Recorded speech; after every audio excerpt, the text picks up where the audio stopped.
Here's what's happening now. Irma making history as a powerful Category 5 hurricane, and it is still yet to encounter land. We'll tell you where it's heading coming up. Karen? Also had President Trump's new immigration battle, the policy change, the protests, and what's next?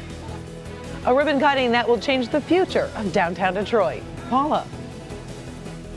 We're at this elementary school in Troy for the first day of school where students met two very different kinds of students. They don't look like them at all. In fact, they have 4 legs and jobs to do. Live from downtown Detroit, Local 4 News First at 4 starts now. Good afternoon, I'm Karen Drew. First at 4, President Trump's newest immigration battle is underway right now with his decision about DACA. His administration making it official. The program designed to protect young immigrants from being deported is being phased out. But the focus now shifts to Congress. Devin Skillion is tracking that decision and what comes next. Devin. Well, Karen, DACA stands for Deferred Action for Childhood Arrivals. President Obama put this in place to protect young people who were brought to the United States illegally. President Trump campaigned on a promise to end the program. Well, today, his Attorney General Jeff Sessions spelled out the president's plans. DACA covers an estimated 800,000 immigrants. It has allowed them to work legally in the United States. Today, the Attorney General announced a plan to phase out DACA and no longer accept new applications. At the same time, administration is giving Congress, though, what it calls a window of opportunity to come up with alternate ways of assisting young immigrants. The Attorney General says President Obama's creation of DACA was a case of overreach in violation of immigration laws that were already in place. Ending the previous administration's disrespect for the legislative process is an important first step. All immigration policies should serve the interests of the people of the United States, lawful immigrant and native-born alike. Congress should carefully and thoughtfully pursue the types of reforms that are right for the American people. The criticism of the administration's action is already underway. Javier Palomarez, the head of the Hispanic Chamber of Congress, resigned in protest from the president's National Security Council. Democrats widely blasting the move, and that includes New York Governor Andrew Cuomo. President Trump is talking about DACA and rescinding DACA, which is just feeding the beast of bigotry, red meat. That's all this is about. And Denny's example and my father's example says you stand up and you fight this fight, not because it's easy, but because it's tough.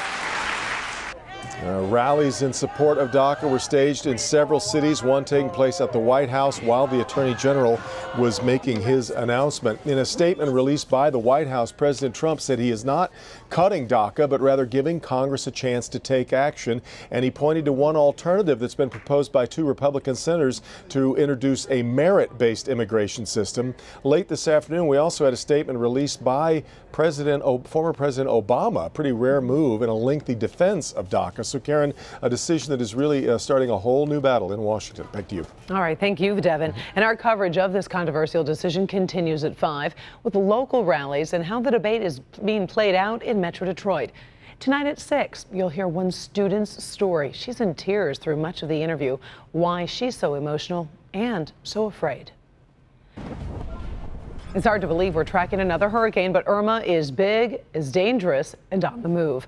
Many people in Michigan have strong ties to Florida, so we're watching this very closely. Ben, the storm has gotten stronger today. It has, Karen. It is now a Category 5 storm, so this thing is stronger than Harvey, even though it really hasn't impacted anybody yet. It's been out in the open waters of the Atlantic, but it's getting awfully close to the Leeward Islands. 185-mile-an-hour winds right now. This is going to skirt just to the north of Puerto Rico and probably north of Haiti and the Dominican Republic, having some impact on the Turks and Caicos and maybe the Bahamas, but the center of the forecast track has it headed towards South Florida. This is 8 a.m. on Saturday. This is just north of Cuba, not making any significant landfall outside of some of the islands, but then it starts turning to the north, and by Sunday at 8 o'clock, this is a Category 4 storm.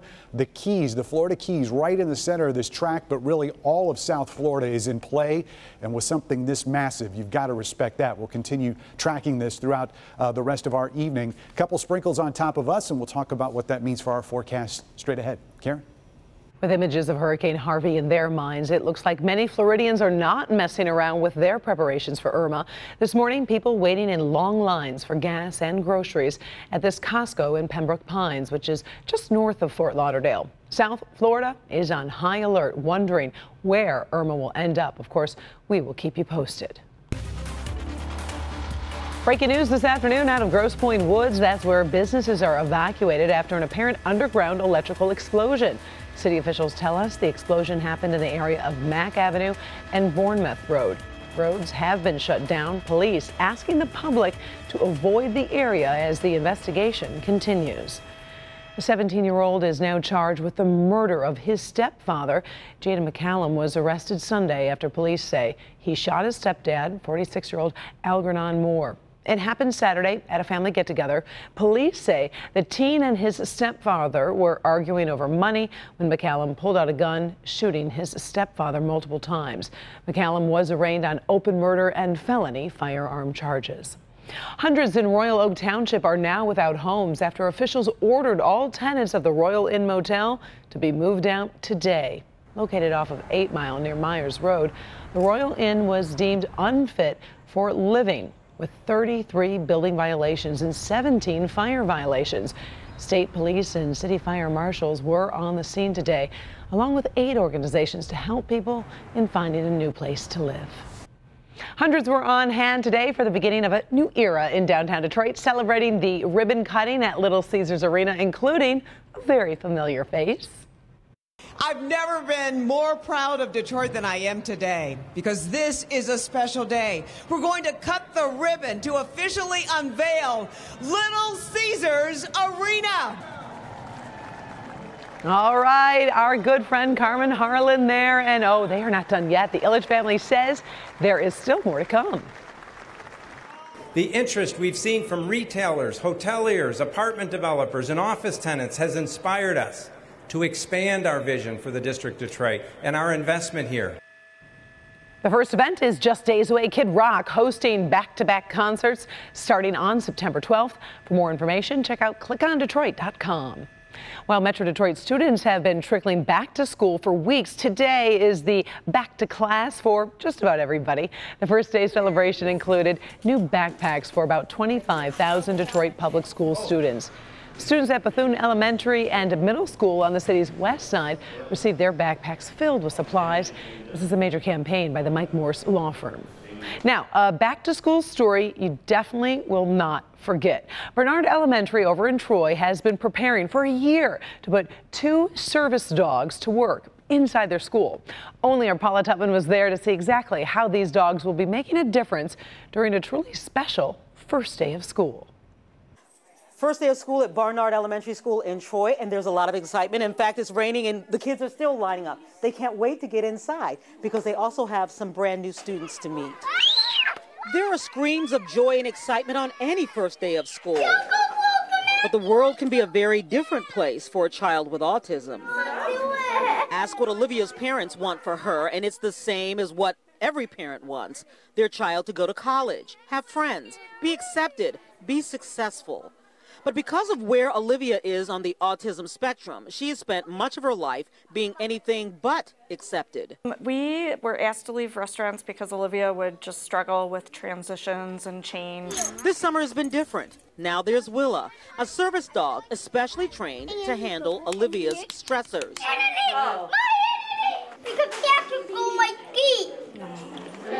Willa will do an over, which is where she'll lay and put deep pressure on Olivia. Since we've had Willa, we've been able to go to museums. So Olivia, you understand we're just talking about how Willa helps you. Well, Willa kicks me.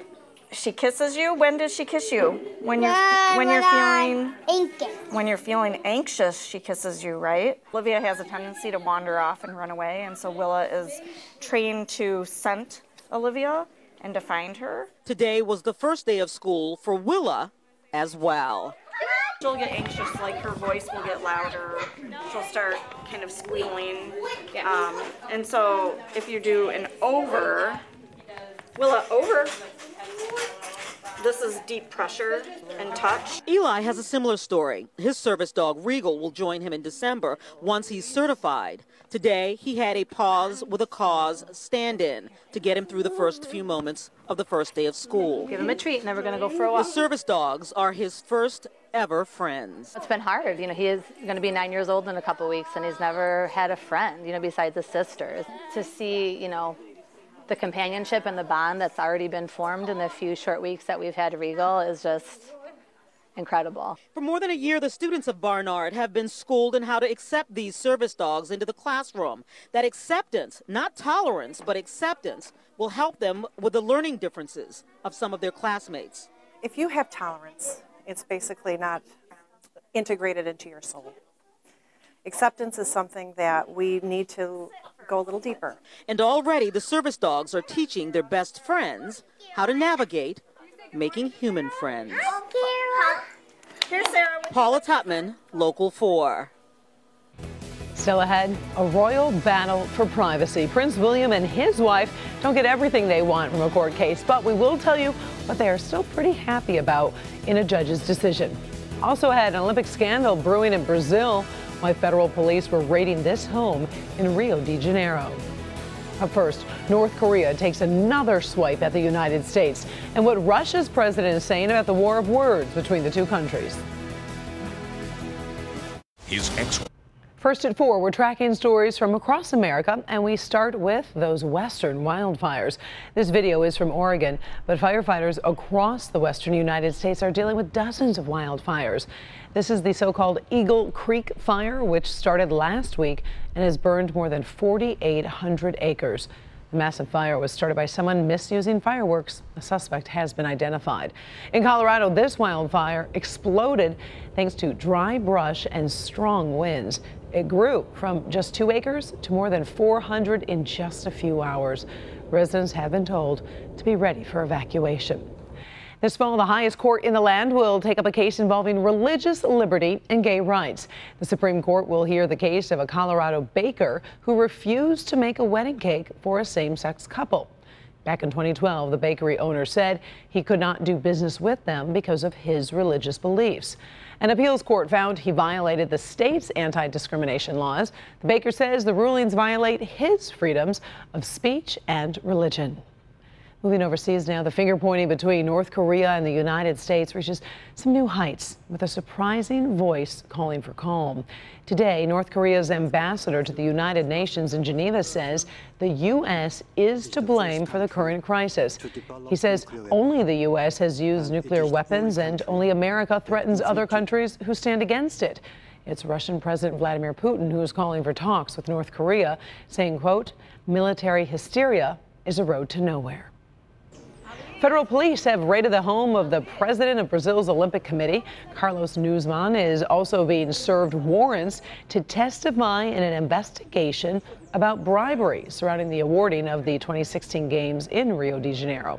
The operation is called Operation Unfair Play.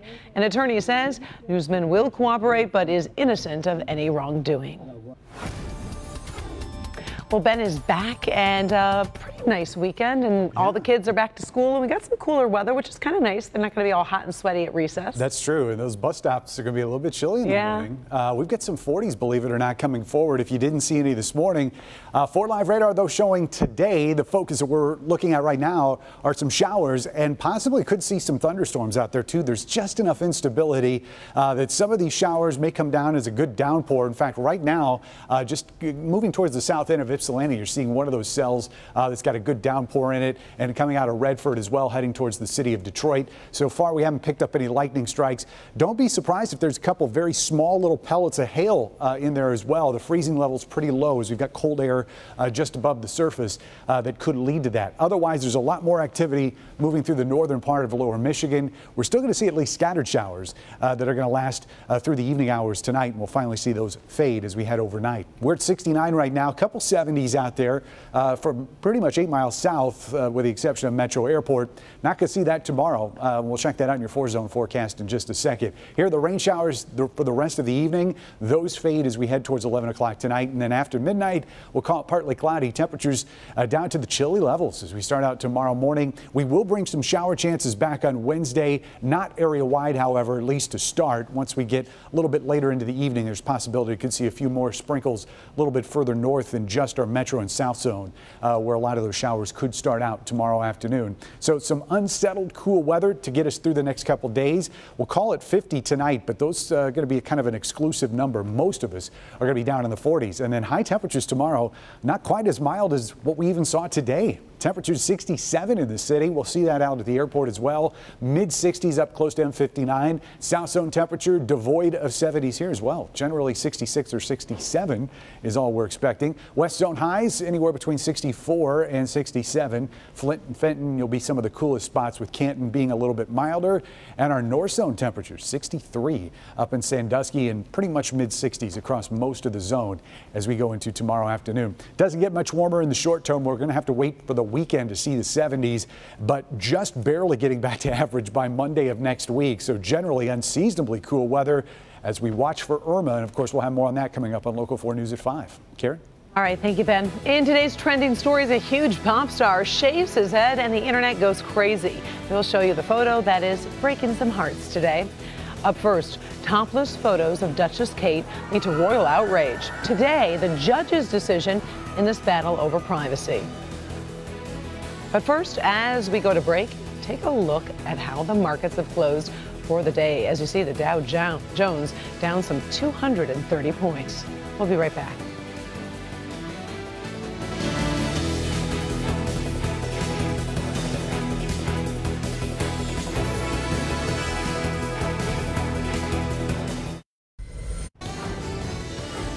In today's trending stories, score of victory for the Duke and Duchess of Cambridge over the paparazzi.